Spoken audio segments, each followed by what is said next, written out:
25. Black bands.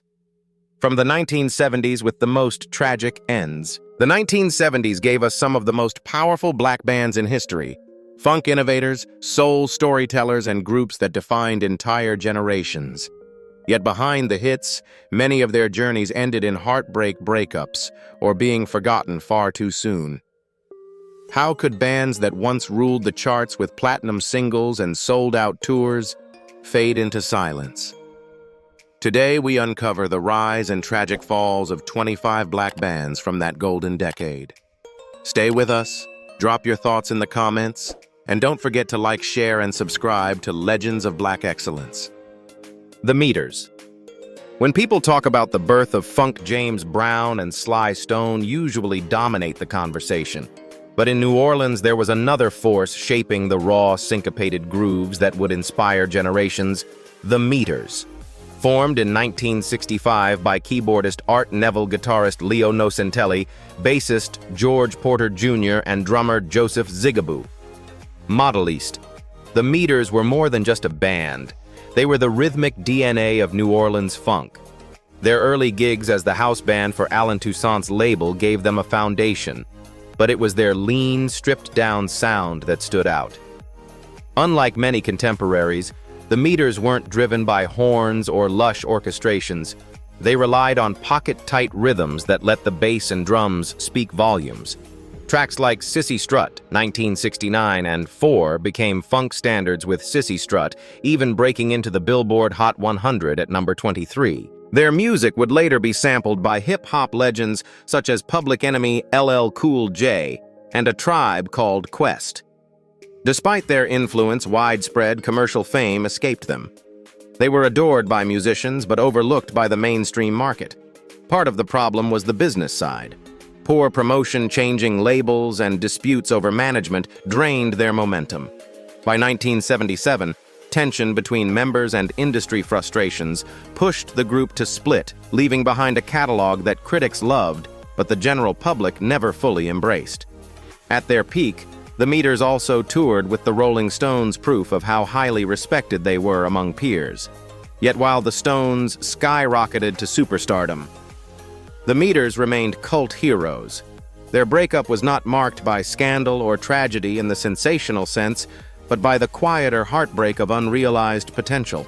For a band that laid the groundwork for funk, their disbandment felt like an unfinished story, a movement cut short before the world truly recognized its architects. In later years, members reunited occasionally for live performances, reminding fans of the power that once defined them. Art Neville continued performing with the Neville Brothers until his death in 2019, while George Porter Jr. carried the flame with new projects that honored their legacy.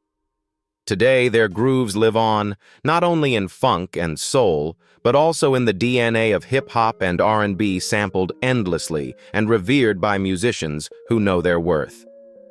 The tragedy of the Meters is not that they failed, but that they succeeded without ever receiving the recognition they deserved. Their story is one of innovation, overshadowed brilliance, underappreciated, and a reminder that sometimes the most influential bands never wear the crown. They left behind rhythms that refuse to die, a legacy heard every time a bass line makes you move without even realizing why. The Blackbirds. In the early 1970s, when jazz seemed locked in a tug-of-war between traditionalists and experimentalists, a group of young musicians in Washington, D.C. found a way to bridge the gap. They called themselves the Blackbirds, and under the guidance of legendary trumpeter and Howard University professor Donald Byrd, they created a sound that married the sophistication of jazz with the accessibility of funk and R&B. Their name itself was a tribute to their mentor, but their music carried wings of its own, bold, youthful, and fresh. Formed in 1973, the original lineup included keyboardist Kevin Toney, drummer Keith Kilgo, bassist Joe Hall, saxophonist Alan Barnes, and guitarist Barney Perry. Byrd didn't just assemble talent, he nurtured it, teaching his students how to write, arrange, and perform in ways that balanced technical mastery with emotional pull. By 1975, the Blackbirds were hitting national charts. Their breakthrough single, Walking in Rhythm, climbed to number 6 on the Billboard Hot 100, and number 4 on the R&B chart, eventually selling over 1 million copies and earning a Grammy nomination. With its smooth groove and relatable lyrics, it became an anthem that could play just as comfortably on jazz stations as it did on soul radio. Other tracks like Rock Creek Park and Happy Music shock. But success has a cruel habit of creating fractures. By the late 1970s, internal disagreements, lineup changes, and the shifting tides of popular music began to weigh heavily on the group. Disco fever was dominating radio, and jazz fusion, though critically respected, was losing commercial steam. The Blackbyrds released albums into the early 1980s, but none captured the magic of their early hits. By 1981, the momentum had slowed to a crawl, and the band quietly disbanded, their once soaring flight cut short. For many, the tragedy of the Blackbyrds isn't just that they broke up. It's that they had all the ingredients for longevity: technical skill, crossover appeal, and a unique musical identity. Yet they were swallowed by an industry that often undervalued black artistry unless it fit neatly into commercial boxes. Unlike Parliament Funkadelic or Earth, Wind and Fire, who built empires around their sound, the Blackbyrds never had the infrastructure or promotional power to sustain their momentum. Still, their influence lingers. Rock Creek Park Strap. The Blackbyrds flew high, burned bright, and left behind a sound that still soars in the hearts of those who listen. Their story reminds us that not every great band's ending is marked by scandal or drama. Sometimes the tragedy lies in knowing they could have reached higher had the winds been kinder. Mandrill. If the 1970s were an open canvas, few bands painted it with as many colors as Mandrill. Formed in Brooklyn in 1968 by the Wilson brothers, Carlos, Lou, and Rick, they created a sound that defied easy labels. Afro-Caribbean rhythms, Latin percussion, jazz, improvisation, soul harmonies, and hard funk grooves all lived inside their music. At a time when record companies preferred tidy categories, Mandrill stood out precisely because they refused to fit into one. They were called the most eclectic funk band of the 1970s, and for good reason. Their debut album, Mandrill 1971, introduced the world to their fearless blend. By 1973, with albums like With, they had captured the attention of critics and musicians alike. Tracks such as Fence Wall and Can You Get It became underground funk staples, their heavy horn sections and percussive drive pulling audiences into a kind of controlled chaos. Mandrill concerts were legendary for their energy, full of extended jams, costume changes, and crowd-shaking grooves. They built a loyal following that cherished their daring even if mainstream radio didn't always understand it. Yet for all their talent, Mandrill never translated their innovation into sustained commercial dominance. Unlike Earth, Wind and Fire, who leaned into spectacle and accessibility, Mandrill clung to their experimental edge. This made them beloved cult figures, but also limited their broader reach. By the late 1970s, as disco and polished R&B dominated the airwaves, Mandrill's sprawling sound began to feel out of step with what labels wanted to sell. Internal tensions compounded the problem. Disagreements over creative direction and the exhausting grind of touring drained the group's unity. By 1982, after more than a decade of groundbreaking work, Mandrill fractured their bold experiment, left unfinished. The tragedy of Mandrill lies not in obscurity. They had dedicated fans, steady album sales, and respect from fellow musicians, but in timing. They were ahead of their era, offering a multicultural, multi-genre vision of funk long before audiences were ready to embrace such hybridity. Had they emerged in the 1990s, when fusion and world music began breaking into the mainstream, their story might have ended differently. Mandrill's story is bittersweet. They expanded the very definition of funk, inspired countless musicians, and left behind a body of work rich with daring ideas. Yet their journey ended not with a bang, but with a slow fade, the industry's indifference silencing a sound too bold for its time. Slave. When funk was exploding across America in the mid-1970s, few groups embodied its raw energy quite like Slave. Founded in Dayton, Ohio in 1975 by trombonist Steve Washington and trumpeter Floyd Miller, the band brought together a group of hungry young musicians, including bassist Mark Adams, guitarist Mark Drac Hicks, and vocalist Danny Webster. What set Slave apart was their ability to create music that was simultaneously street-tough and dance-floor ready, with grooves so heavy they seemed to move the crowd whether people wanted to dance or not. Their 1977 breakout single Slide was more than just a hit, it was a cultural statement. With its layered vocals, funky bass line, and hypnotic rhythm, Slide climbed to #1 on the Billboard Hot Soul Singles chart and reached number 32 on the Hot 100. It became an anthem at clubs and block parties, marking Slave as a force in the funk movement. The band's style, built on call-and-response vocals and driving rhythms, was described as hard funk with an edge, and it helped them stand out in a crowded field. Later hits like You, 1979, and Watching You, 1980, cemented their reputation, influencing not only funk, but also the emerging R&B sound of the early 80s. But behind the success cracks were forming. Slave was a large collective, and with so many talented musicians, creative tensions were inevitable. Leadership disputes and money issues became constant battles. Some members felt sidelined, while others sought more control. As disco and later hip-hop reshaped the musical landscape, Slave struggled to adapt. By the mid-1980s, their presence on the charts had waned and key members began leaving to pursue solo careers. Steve Arrington, who had joined as a drummer before taking on vocals, became one of the most notable solo acts to emerge from the group, scoring hits like Way Out and Weak at the Knees.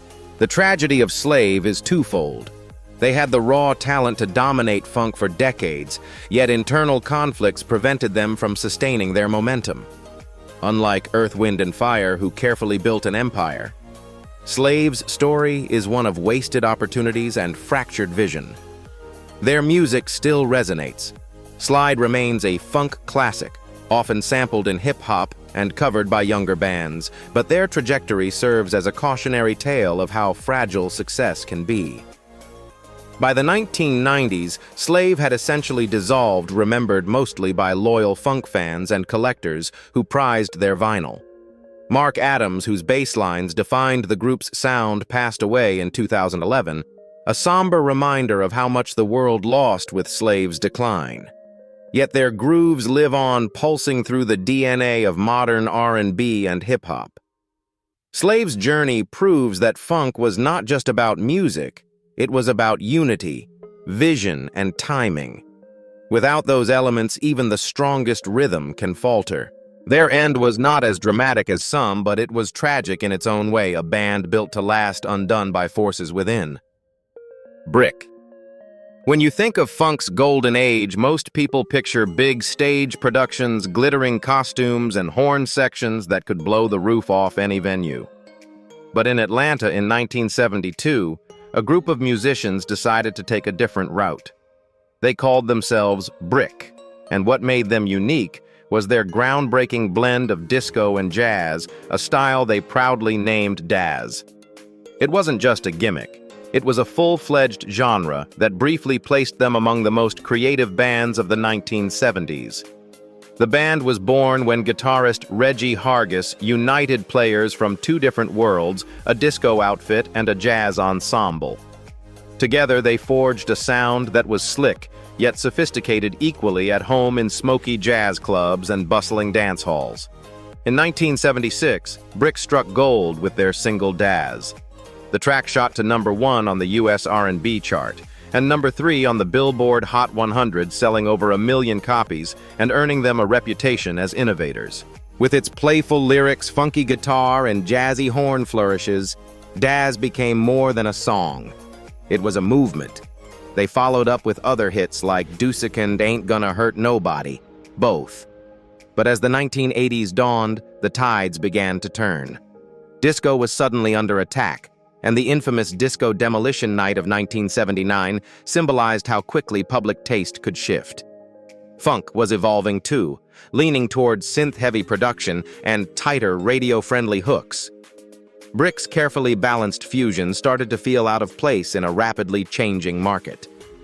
Add to that the inevitable internal disagreements, creative disputes, business issues, and the fatigue of constant touring, and the cracks began to widen. By 1982, Brick disbanded their dazzling run, cut short after only a decade. The tragedy of Brick isn't that they failed. They had chart toppers, loyal fans, and even a permanent place in the funk history books, but that they couldn't adapt quickly enough to survive. While bands like Cameo and the Gap Band adjusted their sound for the 1980s, Brick stuck to their formula, and the industry moved on without them. Some members, like Jimmy Brown, continued performing, but the magic of Brick as a unit was gone. The Soul Children. In the late 1960s, Memphis was a furnace of soul music, and out of that heat came the Soul Children. The group was formed in 1968 by the legendary Stax Records duo Isaac Hayes and David Porter after Sam and Dave left the label. Their goal was to create a new vocal powerhouse, and the lineup, Norman West, John Colbert, better known as Jay Blackfoot, Anita Lewis, and Shelbra Bennett, did not disappoint. With a balance of male and female voices, they brought a unique energy to Southern soul, raw, emotional, and deeply rooted in gospel traditions. Their early singles like The Sweeter He Is and Hearsay climbed the R&B charts, establishing the Soul Children as one of Stax's most reliable acts. What set them apart was their ability to channel real-life emotion into their performances. Their harmonies weren't just polished, they were drenched in feeling, often switching between grit and tenderness in the same song. Throughout the 1970s, the group became known for combining Isaac Hayes' lush arrangements with the aching intensity of Memphis soul, a sound that connected powerfully with Black audiences, navigating both personal struggles and cultural change. By the early 70s, the Soul Children had scored multiple top 10 R&B hits, proving that Hayes and Porter's gamble had paid off. Their concerts showcased their versatility. Anita and Shelbra could soar with gospel-infused power, while Norman and Jay Blackfoot delivered earthy vocals that grounded the group. But as the decade wore on, challenges piled up. Hayes left Stax to pursue his own career, and Stax Records itself began to crumble under financial strain. Without strong label support, the Soul Children found themselves adrift. Internal tensions also played their part. As with many vocal groups, egos clashed and ambitions differed. By the late 1970s, the combination of industry upheaval, shifting trends toward disco and funk, and the departure of key supporters left the group vulnerable. They attempted to push forward with new material, but the cultural spotlight had shifted. By the end of the decade, the Soul Children disbanded their voices, fading into the background of a music industry that once relied on their fire. Yet their influence did not disappear. John J. Blackfoot Colbert went on to have a successful solo career, most notably with his 1983 hit Taxi, which showed that the emotive power of the Soul Children had not been lost. For soul purists, the group's catalog remains a treasure trove of Memphis music at its finest, a testament to what Stax could produce even during turbulent times. The tragedy of the Soul Children is not simply that they broke up, but that they carried the torch of Southern soul just as the world was beginning to look elsewhere. They stood at the intersection of gospel passion and R&B groove, reminding audiences of the depth of feeling that music could carry. Their fall was a reminder of how fragile even the strongest voices can be when the industry shifts beneath them. The Impressions. Long before the funk explosion of the 1970s, the Impressions had already carved their names into the soul music foundation. Originating in Chicago in the late 1950s, the group started as the Roosters before becoming the Impressions, with early members Jerry Butler, Sam Gooden, and Curtis Mayfield. Their 1958 breakthrough single, For Your Precious Love, introduced audiences to a sound that blended gospel harmonies with heartfelt doo-wop, quickly making them one of the most promising vocal groups of the era. When Butler left for a solo career, Curtis Mayfield stepped forward as both songwriter and lead voice. Under his direction, the Impressions became more than entertainers. They became messengers. Songs like Gypsy Woman and It's All Right in the early 1960s established their crossover appeal. but it was On in 1965 that immortalized them. The track blending Mayfield's gentle falsetto with gospel urgency became an anthem for the civil rights movement praised by Martin Luther King Jr. himself. Their music gave voice to a generation yearning for dignity and equality. By the 1970s, though, the group's dynamic began to fracture. Curtis Mayfield launched his solo career in 1970, achieving immediate success with his socially conscious album Curtis, and later the iconic soundtrack Superfly. Without him, the Impressions struggled to maintain their cultural impact. New members joined, and while they recorded albums and toured, the magic of their earlier years was hard to recreate. By then, audiences were gravitating toward funk collectives like Parliament Funkadelic or smooth R&B outfits like The Stylistics, leaving traditional soul vocal groups in the shadows. Despite their decline in mainstream popularity, the Impressions did not vanish quietly. They kept recording throughout the 1970s with songs like Finally Got Myself Together. I'm a Changed Man reaching the top 10 on the R&B charts in 1974. But industry challenges, creative shifts, and the towering presence of Mayfield's solo career made it impossible for the group to regain their former dominance. By the late 1970s, the Impressions were no longer shaping the conversation, they were echoes of a past era. The group's tragedy wasn't scandal or sudden collapse, but the slow erosion of relevance. They had been the soundtrack of civil rights and black pride, but as the cultural landscape moved into disco and funk, their sound was considered dated. Curtis Mayfield's own accident in 1990, which left him paralyzed further, cast a shadow on the group's legacy, though he continued to inspire until his passing in 1999. Yet their importance cannot be overstated. From church pews to protest marches, the Impressions gave America some of its most enduring soul anthems. Their story is bittersweet pioneers of socially conscious music who set the stage for artists like Marvin Gaye, Stevie Wonder, and later Lauryn Hill, but who could not withstand the seismic shifts of the 1970s. In their rise and fall lies the reminder that music can change the world, even if the world eventually changes without it. Black Murda. When people talk about the origins of psychedelic rock, the spotlight almost always falls on white British bands like Cream or the Jimi Hendrix Experience. Yet in Detroit, a city already pulsing with Motown soul, there was a group of black musicians daring to fuse rock, funk, and soul in ways no one else had attempted. That group was Black Murda, a name as bold and unsettling as their sound. Formed in 1968 by guitarist Anthony Hawkins, bassist VCL, guitarist Charles Hawkins, and drummer Tyrone Height, Black Murda stood apart in every sense. They weren't interested in fitting into Motown's polished aesthetic. Instead, they looked toward the rising psychedelic movement and asked, why couldn't black musicians claim this space too? Their self-titled debut album, Black Murda 1970, was filled with raw energy and unflinching honesty. Tracks like Before and Good Luck showcased distorted guitars, heavy rhythms, and lyrics that explored social unrest and urban struggles, subjects that mainstream rock acts rarely touched with such directness. Despite their originality, mainstream audiences largely ignored them. Rock critics praised their boldness, but without label backing or promotional muscle, the band couldn't break through commercially. In an era when black artists were often boxed into soul or R&B categories, Black Murda's hybrid style left them without a clear market. By 1975, frustrated by internal disputes and the lack of commercial traction, the band dissolved their vision, fading just as funk and disco were taking over radio. The tragedy of Black Murda is that they were simply ahead of their time. They were doing what groups like Living Colour and Fishbone would be praised for a decade later, breaking stereotypes about what black musicians should sound like. Yet the 1970s music industry wasn't ready to market a black psychedelic rock band. Instead of recognition, they received obscurity.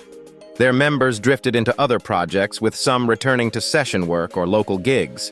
For many fans, it felt as if the band had been erased from history. But their story didn't end completely. In the 1990s, crate diggers and hip-hop producers rediscovered their work. The raw power of Cynthia Ruth began popping up in samples, and suddenly younger audiences realized there had been black innovators in psychedelic rock all along. Black Murda even reunited, briefly releasing new material that honored their past while showing their relevance in the present. GQ. In the Bronx during the late 1960s, a group of young musicians came together under the name Sabu and the Survivors.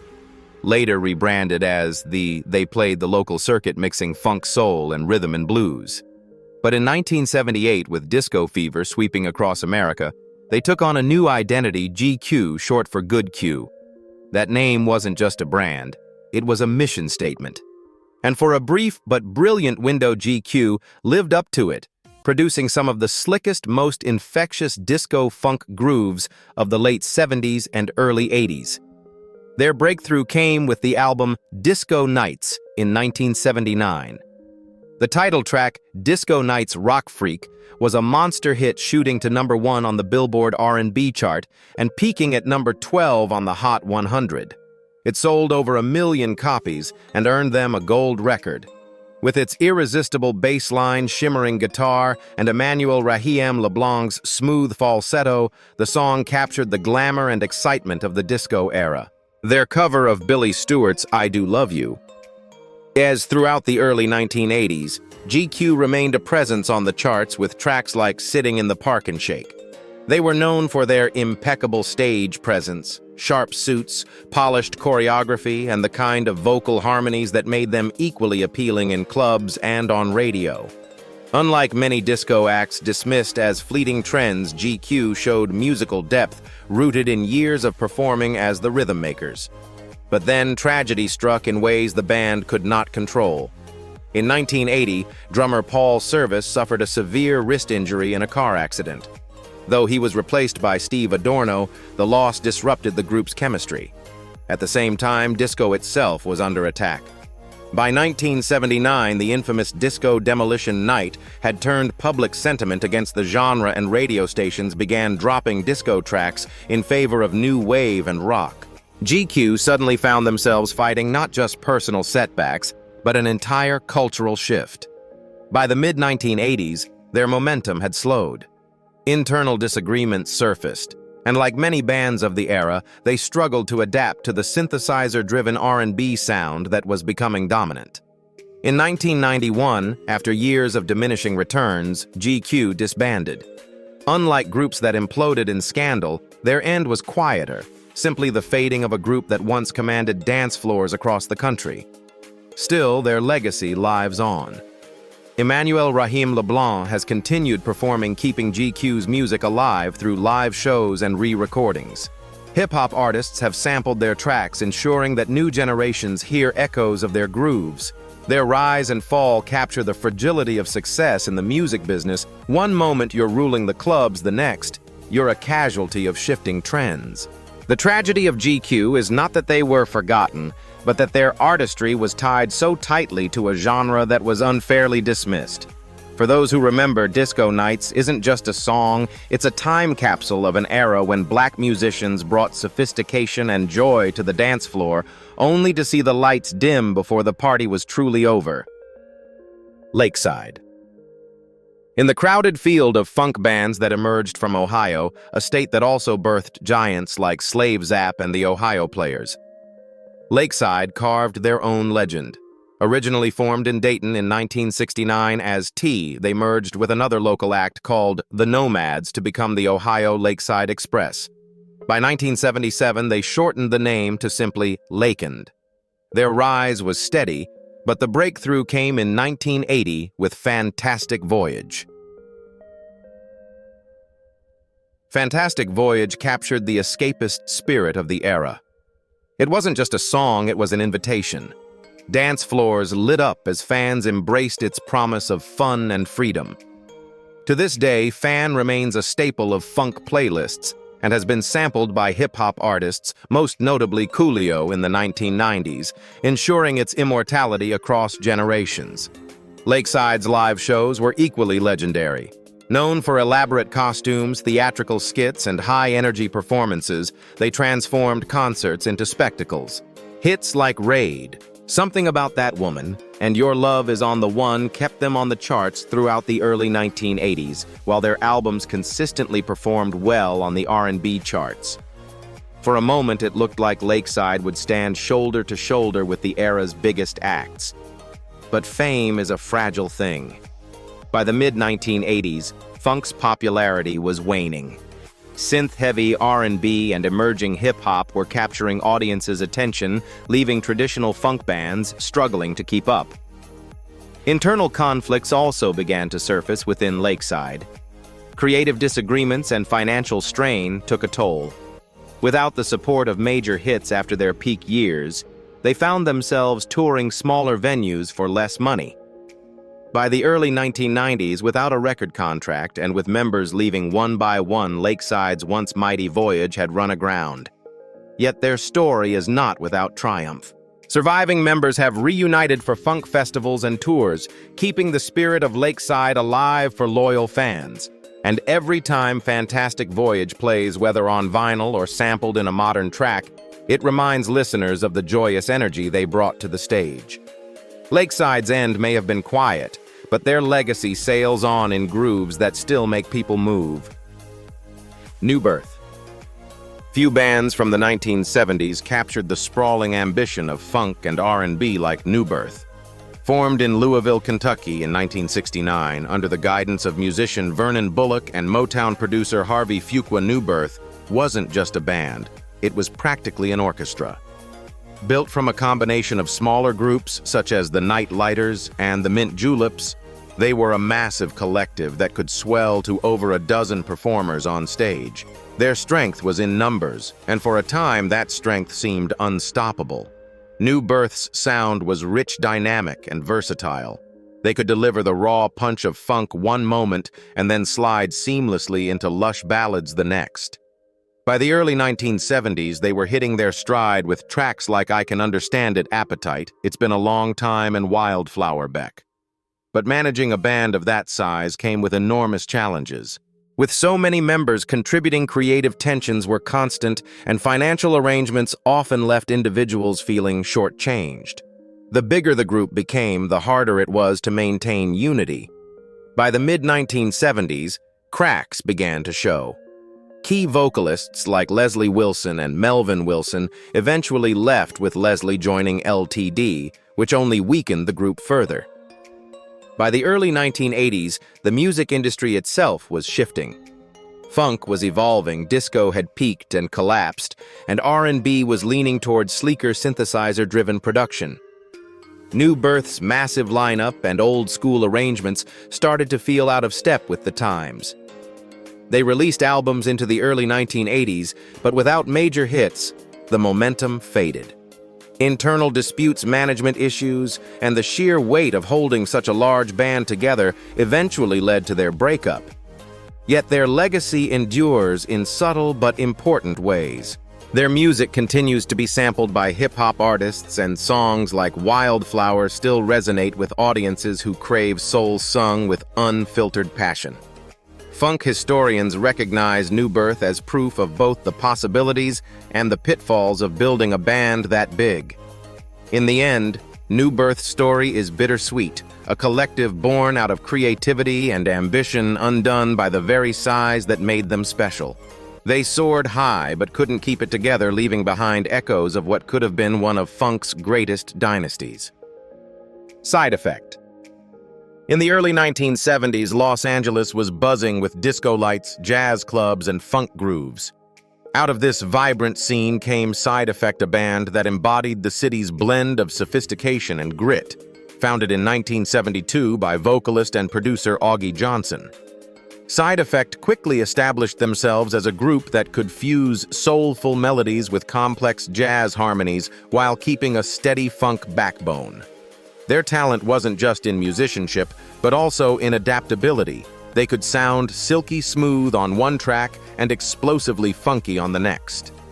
The original lineup included Lometta Johnson, Jim Gilstrap, Gregory Matta, and Louis Patton, though personnel shifts would become a recurring theme. By 1975, they had signed with Fantasy Records, the same label that housed acts like the Blackbyrds and Pleasure. Their breakthrough came with the 1976 album What You Need Always There. To keep that same old feeling, solidified their reputation as masters of feel-good funk with jazz sophistication. But the very versatility that made Side Effect exciting also became a challenge.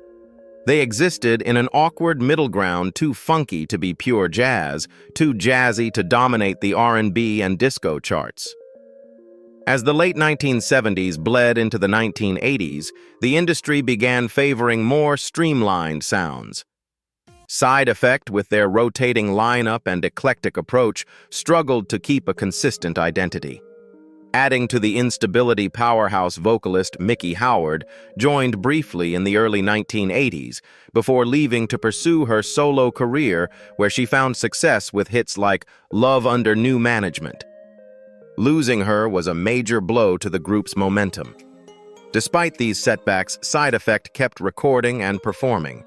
They even rebranded as Augie's Side Effectin'. The tragedy of Side Effect is that they were innovators without the commercial infrastructure to push them into the mainstream. While they had dedicated fans and songs that endured, they never achieved the superstar status of their peers. Their story is one of brilliance diluted not because of lack of talent, but because the industry never quite knew how to market them. The Brothers Johnson. In Los Angeles during the mid-1970s, two brothers were poised to dominate the funk scene with undeniable chemistry and infectious grooves. George Lightnin' Licks Johnson on guitar and Louis Thunder Thumbs Johnson on bass formed the Brothers Johnson in 1975, and within a few short years they rose from sidemen to stars. Their musicianship was razor sharp, their stage presence electric, and their catalog filled with songs that married funk precision with pop accessibility. Their debut album, Look Out for Number 1, I'll Be Good to You. The brothers became instant funk royalty. Their follow-up albums only strengthened their standing. Right on Time, 1977, gave the world the irresistible Strawberry Letter 23. Blame 19. Light 1980 dropped. The brothers had firmly cemented their reputation as one of the most exciting funk duos of the era. Louis Johnson in particular became a legend for his bass playing. His Thunder Thumbs slap bass style not only defined the Brothers Johnson's sound, but also appeared on countless other classics. Most famously, Louis played on Michael Jackson's Off the Wall and Thriller album I, Billie Jean. Their connection to Quincy Jones linked them to the very heart of 1970s and 1980s pop music. But behind the hits, tensions brewed. Fame, money, and creative differences strained the brothers' relationship. By 1982, internal disputes led to a split, even as fans still clamored for more of their music. They briefly reunited in 1984, but couldn't sustain the partnership.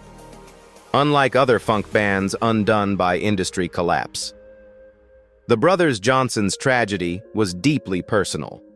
Two siblings whose musical bond couldn't withstand the pressures of success. In the years that followed, George pursued solo projects and session work, while Louis continued as an in-demand bassist, leaving his fingerprints across the music industry. But the glory days of the Brothers Johnson never returned. Louis passed away in 2015 at the age of 60, his death marking the end of an era for fans who revered his playing. George has occasionally performed, keeping the spirit of their music alive, but the partnership that once defined funk excellence remains frozen in time. The tragedy of the Brothers Johnson lies not in obscurity. They were famous, successful, and respected, but in the way their story ended. They had all the elements of a dynasty, hits, innovation, and legendary collaborations.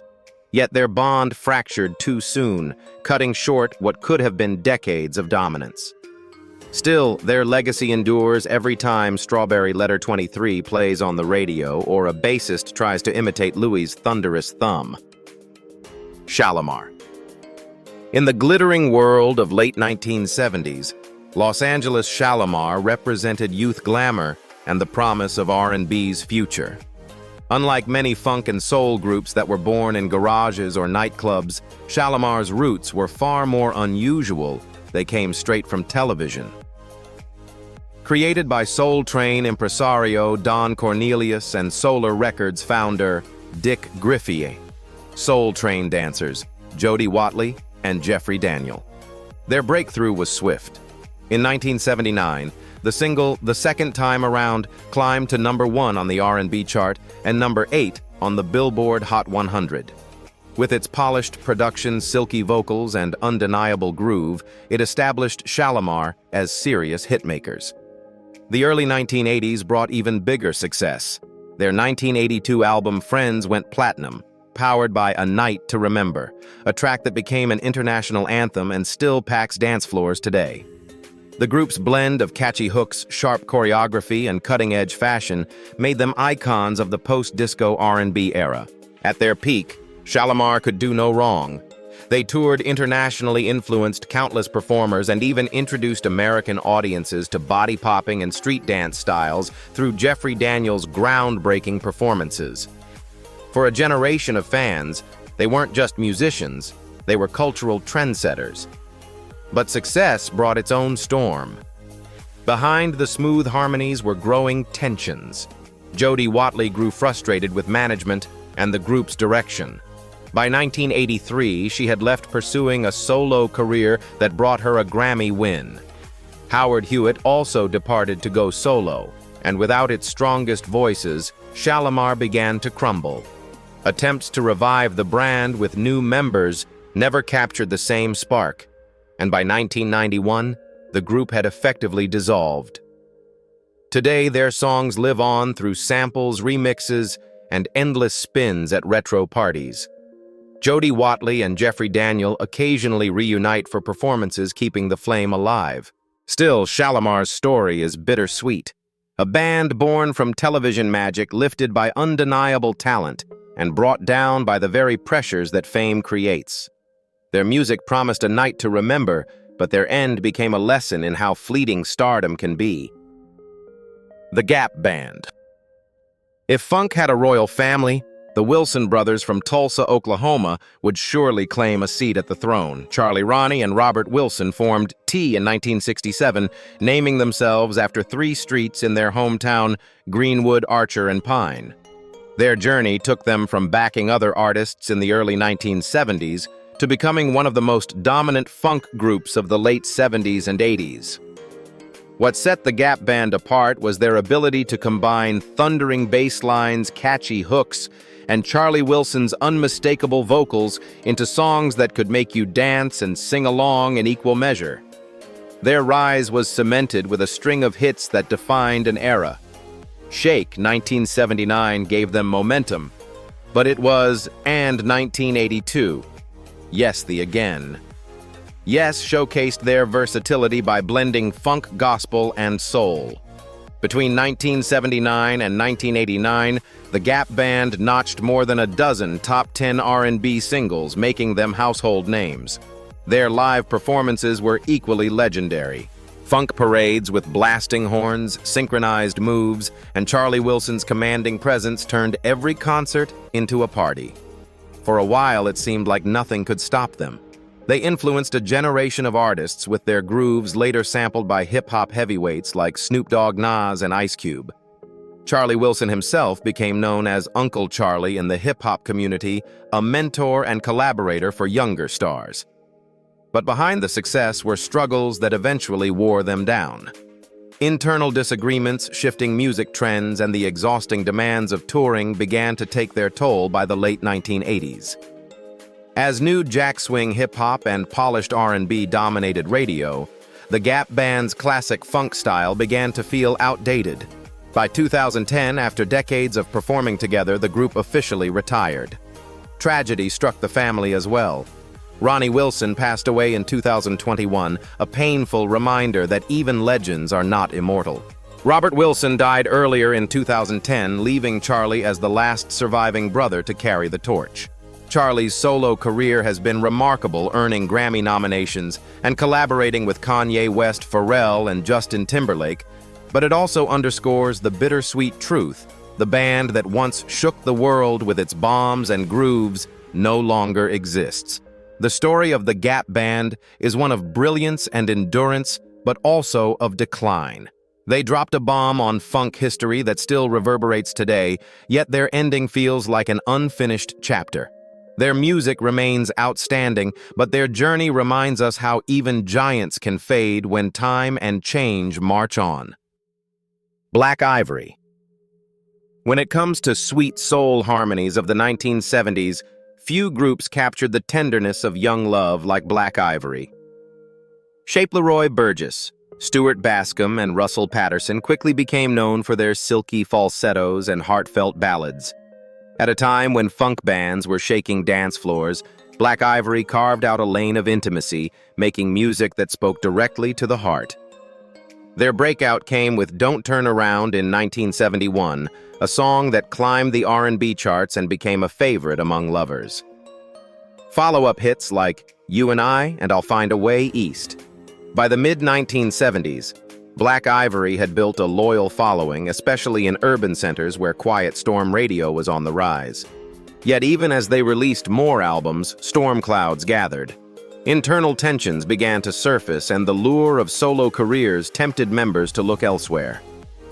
In 1977, Leroy Burgess left the group to pursue production and songwriting, a departure that deeply altered the group's chemistry. Without his songwriting genius and distinctive falsetto, Black Ivory's signature sound was never quite the same. The late 1970s and early 1980s brought even more challenges. Disco fever swept the nation, and Black Ivory's brand of tender soul suddenly seemed out of step with the glittering disco balls and pulsing rhythms dominating radio.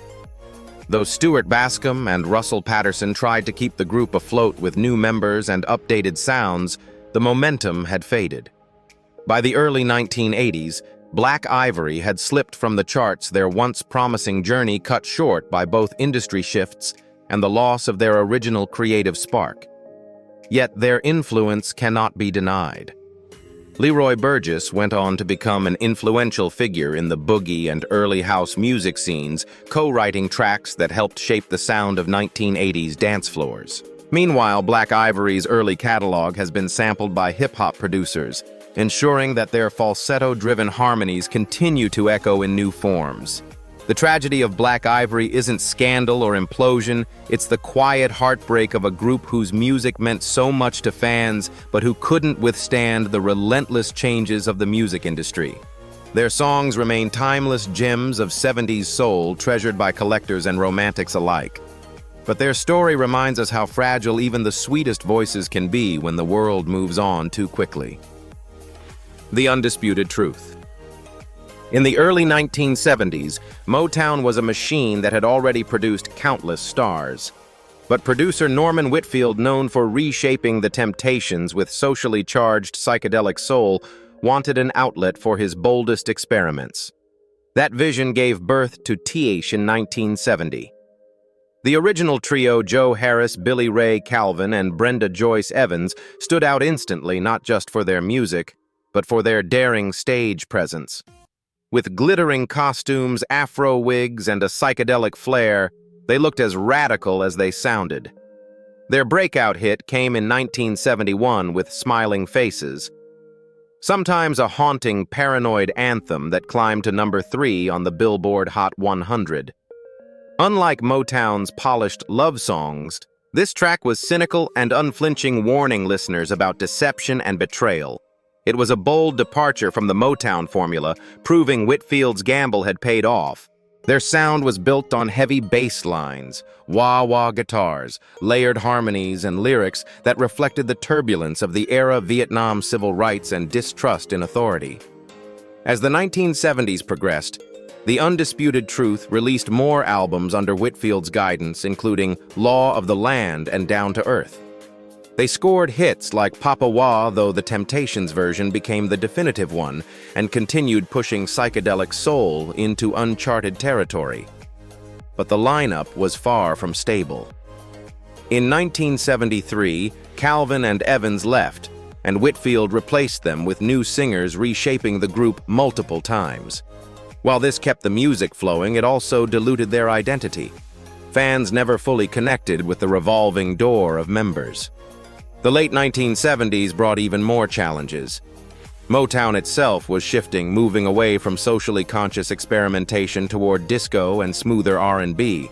Whitfield left Motown to form his own label, Whitfield Records, and took the undisputed truth with him.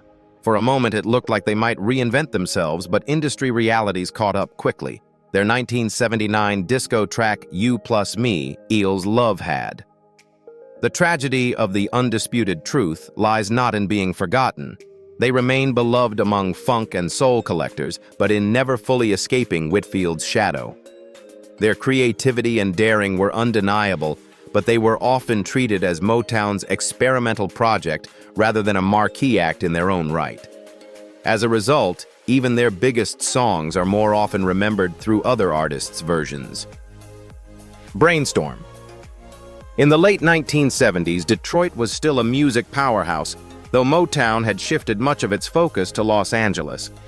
Out of the Motor City's vibrant scene emerged Brainstorm, a funk and R&B collective that promised to carry on Detroit's tradition of innovation. Formed in 1976, the group included powerhouse vocalist Belita No-Old saxophonist Charles Overton and percussionist Renel Gonsalves.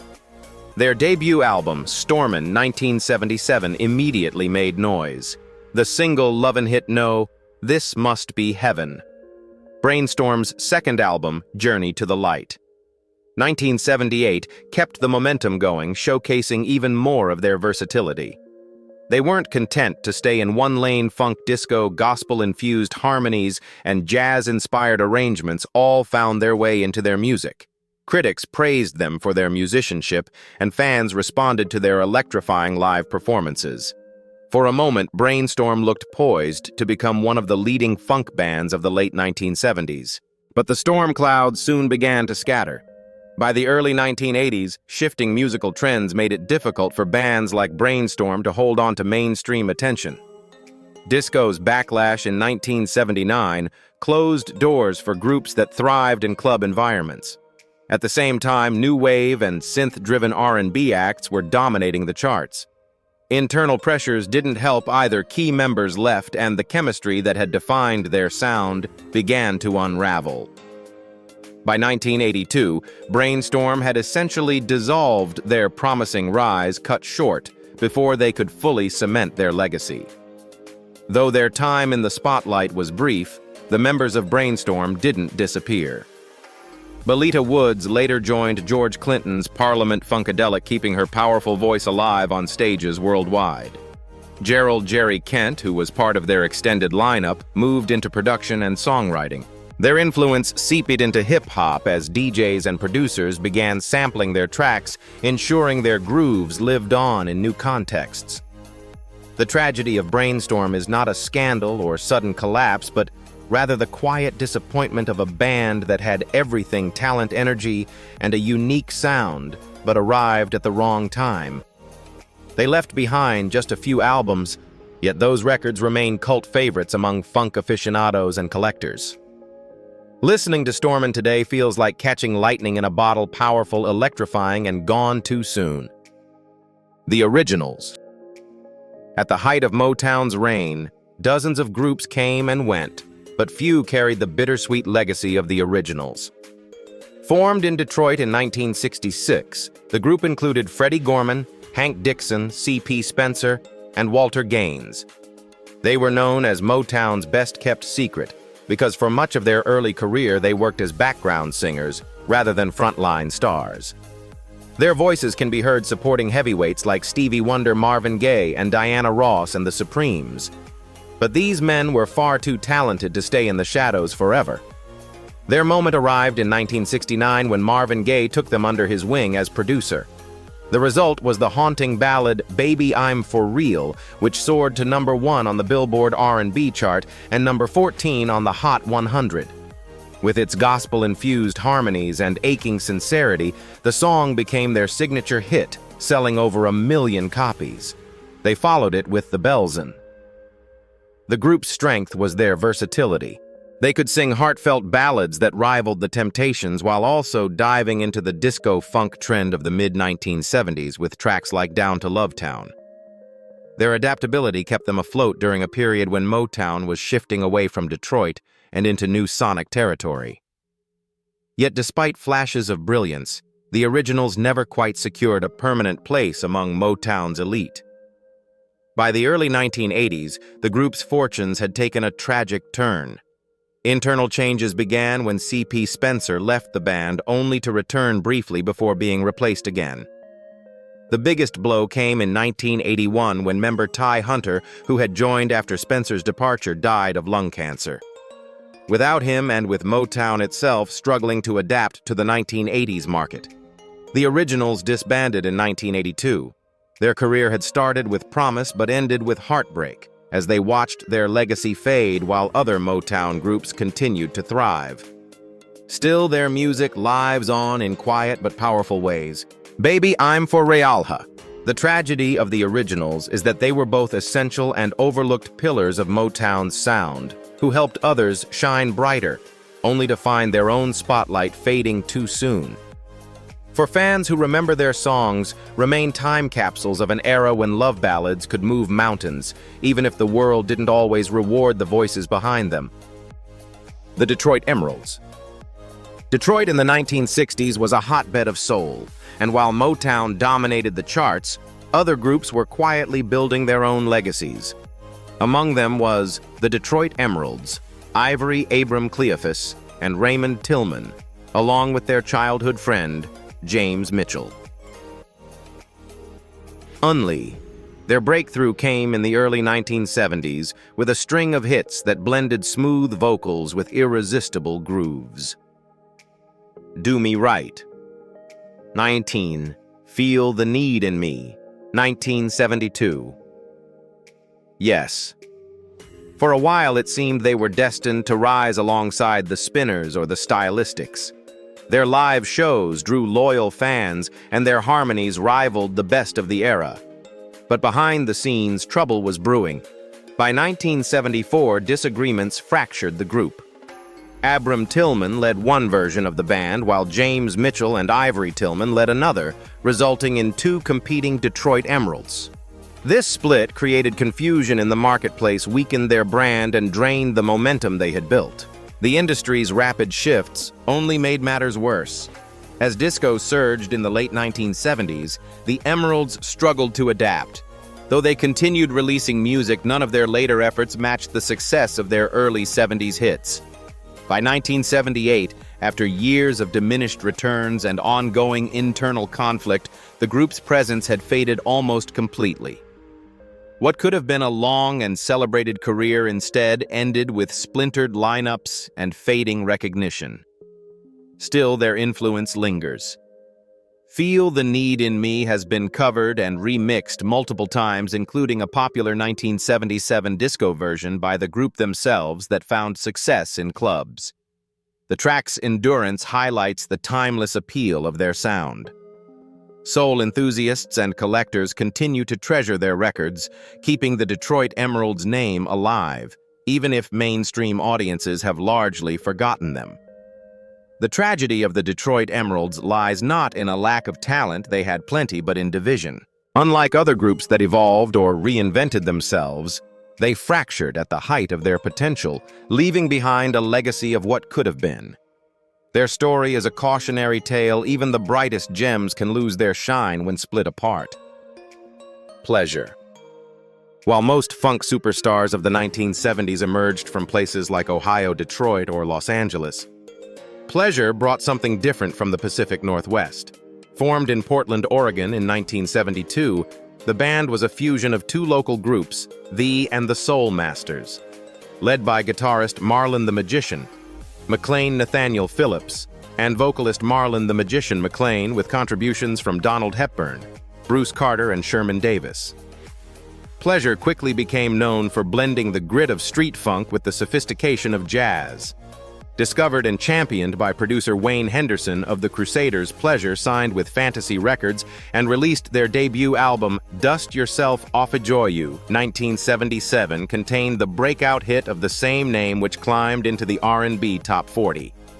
The track showcased their trademark tight grooves, complex chord changes, and rhythms that balanced accessibility with musicianship. Their biggest success came in 1979 with the single Glide from the album Future Now.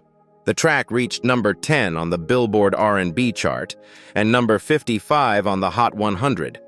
With its irresistible bass line, crisp horns, and contagious chorus, they became a funk anthem praised by fans and critics alike for its energy and craftsmanship. The album itself became their highest charting release, making Pleasure a rising star in the funk universe. But fame is fickle. By the early 1980s, the musical landscape had shifted dramatically. Disco had imploded, new wave was in vogue, and R&B was moving towards slicker synthesizer-driven production.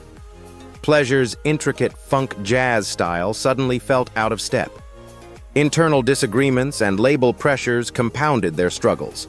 By 1982, after releasing Give It Up, the group disbanded, leaving behind a legacy of brilliant but underappreciated records.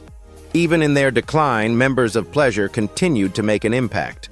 Marlon McClain moved into production and songwriting, working with artists like En Vogue and Jeff Lorber. Bassist Nathaniel Phillips became highly respected in the funk and jazz community, and hip-hop producers always searching for deep grooves rediscovered Pleasure's catalog in the 1990s. Glidey. The tragedy of Pleasure is that they had the talent, the originality, and even the hits, but they never received the full recognition they deserved. Overshadowed by bigger names like Earth, Wind and Fire or Cameo, they were often labeled a musician's band, brilliant in execution, but underappreciated by the mainstream. Yet for those who know, Pleasure represents the best of 1970s funk, fearless, technical, and endlessly groovy. Their story reminds us that sometimes the most innovative voices don't dominate the charts, but they leave behind treasures for future generations to discover. Pleasure may have ended too soon, but their music ensures their name lives on as one of funk's hidden gems. La Belle. By the early 1970s, the girl group era of Motown-style matching dresses and choreographed moves was fading. Enter La Belle, a trio that refused to play by the old rules, consisting of Patti LaBelle, Nona Hendryx, and Sarah Daw. The group reinvented what it meant to be black women in popular music. Gone were the sequined gowns and polite soul ballads. In their place came space-age costumes, fearless lyrics, and a daring blend of funk, rock, soul, and gospel. La Belle didn't just want to sing, they wanted to shock, inspire, and break barriers.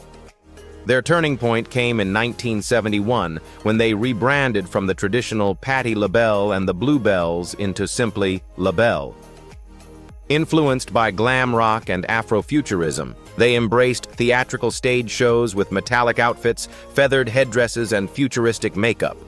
More importantly, their music began tackling bold themes: female empowerment, race, sexuality, and social justice. They weren't afraid to push boundaries, and audiences were captivated by their unapologetic presence. In 1975, La Belle reached their peak with Lady Marmalade. The song exploded to number 1 on both the Billboard Hot 100 and R&B charts, selling over 1 million copies. Its French chorus, Voulez-vous coucher avec moi ce soir, was provocative and unforgettable, sparking conversations while filling dance floors worldwide. The album Nightbirds went gold, and suddenly La Belle were international stars. They toured extensively, even becoming the first black female group to perform at the Metropolitan Opera House in New York, a groundbreaking achievement that symbolized their cultural impact. Yet despite their boldness and success, the very traits that made La Belle unique also planted the seeds of division. Nona Hendryx's songwriting grew increasingly experimental, leaning into rock and avant-garde influences, while Patti LaBelle preferred soulful ballads and gospel-inspired anthems. Creative disagreements became more frequent, and managing their competing visions proved difficult. By 1976, just 1 year after their biggest triumph, the trio disbanded, each member striking out on her own. The tragedy of La Belle lies not in obscurity. They were pioneers who left an indelible mark, but in how short-lived their peak was. They proved that black women could be bold, avant-garde, and culturally disruptive long before Beyoncé or Janelle Monáe carried that torch.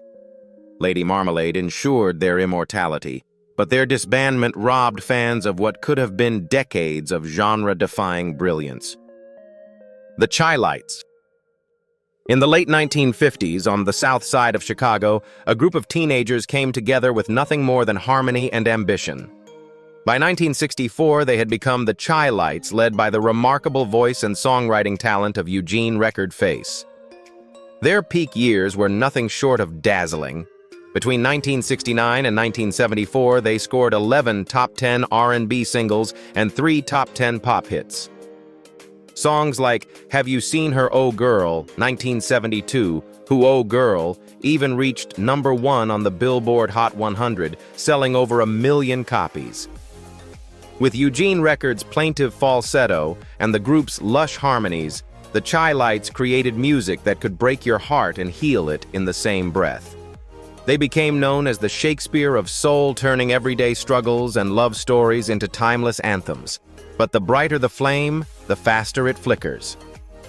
By the mid-1970s, internal conflicts and industry shifts began to erode the group's stability. Eugene Record. The creative engine left to pursue a solo career in 1976. Though he returned briefly, the magic never fully reignited. At the same time, disco was taking over radio, and audiences began favoring more upbeat sounds over the slow, dramatic ballads that had made the Chi-Lites famous. Without consistent hits, their presence on the charts dwindled. Their legacy, however, is undeniable. Hip-hop artists from Jay-Z to Beyoncé have sampled their songs, introducing their timeless melodies to new generations. Have You Seen Her and Oh Girl continue to find life on soundtracks, commercials, and playlists. They may not have maintained the spotlight, but their influence echoes far beyond their chart years. The Delphonics. In the mid-1960s, Philadelphia was bubbling with new sounds that would later be called Philly Soul. At the forefront of this movement were the Delphonics William, alongside Randy Kane. The group quickly earned a reputation for crafting some of the most elegant ballads of their time. Their breakthrough came in 1968 with La La Means I Love You, a track that soared into the top 5 on the Billboard Hot 100 and became an instant classic. Its simplicity, built on William Hart's delicate falsetto and Tom Bell's sweeping arrangement, defined the essence of Philly soul. More hits followed. Didn't I Blow Your Mind This Time earned them a Grammy in 1971, while songs like Ready or Not Here I Come, A Break Your Promise further cemented their legacy. For a few golden years, the Delphonics were everywhere, shaping the sound of romantic soul for a generation. But success proved fragile.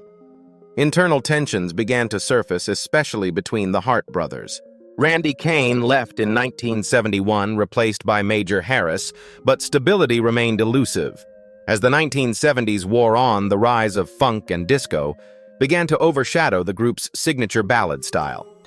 By 1975, their sound, once groundbreaking, was seen as outdated in a market chasing faster, more dance-oriented hits. Without major label support, and with key members leaving for solo careers, the Delphonics struggled to adapt. Major Harris found success on his own with Love Won't Let Me Wait In. Yet their influence remains vast. Hip-hop and R&B artists have kept their spirit alive.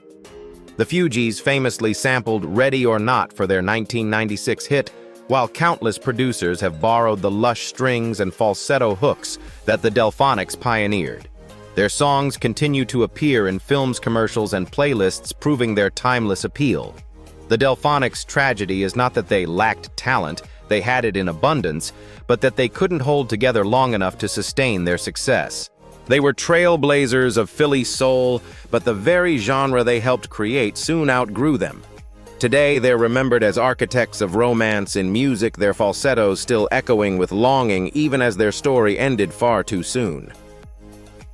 The rise and fall of these 25 black bands from the 1970s remind us that brilliance is not always enough to survive the storm of the music industry. Some left us timeless anthems, others faded quietly, but all carried stories of struggle, creativity, and resilience. Their journeys show how fragile success can be, yet how powerful their legacies remain. Which group's story touched you the most, and do you believe their endings were truly inevitable, or could they have been saved? Share your thoughts below, and don't forget to like, comment, and subscribe to Legends of Black Excellence.